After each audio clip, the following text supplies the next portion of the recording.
टीव्हीवर बातम्या पाहताना किंवा पेपर वाचताना आपण नेहमी एक शब्द ऐकतो, अधिवेशन सुरू झालंय, अधिवेशनात गोंधळ झाला किंवा अधिवेशन तहकूब झालं.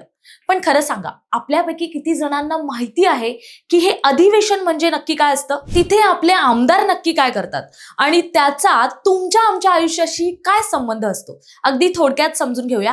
त्यासाठी व्हिडिओ शेवटपर्यंत पहा. सर्वात आधी सोप्या भाषेत सांगायचं तर अधिवेशन म्हणजे आपल्या राज्याच्या विकासासाठी घेतलेली आमदारांची मोठी बैठक. जसं शाळेत महत्त्वाच्या विषयावर चर्चा करण्यासाठी मीटिंग होते, तसंच आपल्या राज्याचे प्रश्न सोडवण्यासाठी, नवीन कायदे बनवण्यासाठी सर्व आमदार एका छताखाली येतात.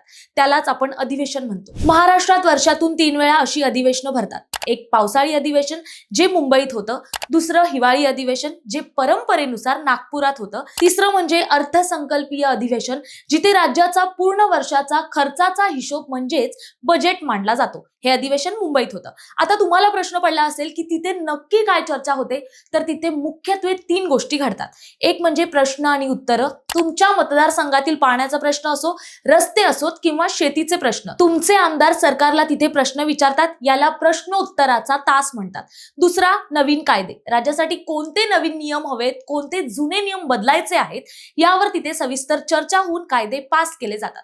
तिसरं, पैशांचा हिशोब. सरकारकडे किती पैसा आला आणि तो जनतेच्या कल्याणासाठी, उदाहरणार्थ रस्ते, शिक्षण, आरोग्य कुठे खर्च करायचा याचा निर्णय तिथे घेतला जातो. आता बातम्यांमध्ये आपण पाहतो की विरोधक पायऱ्यांवर बसून घोषणाबाजी करतात किंवा सभागृहात गोंधळ घालतात. हे का होतं? तर जेव्हा सरकार एखाद्या महत्त्वाच्या प्रश्नावर उत्तर देत नाही किंवा सरकारी उत्तराने विरोधकांचे समाधान होत नाही किंवा सरकारच्या निर्णयाला विरोध करायचा असतो, तेव्हा विरोधक पायऱ्यांवर बसून घोषणा देतात किंवा सभागृहात जाब विचारतात.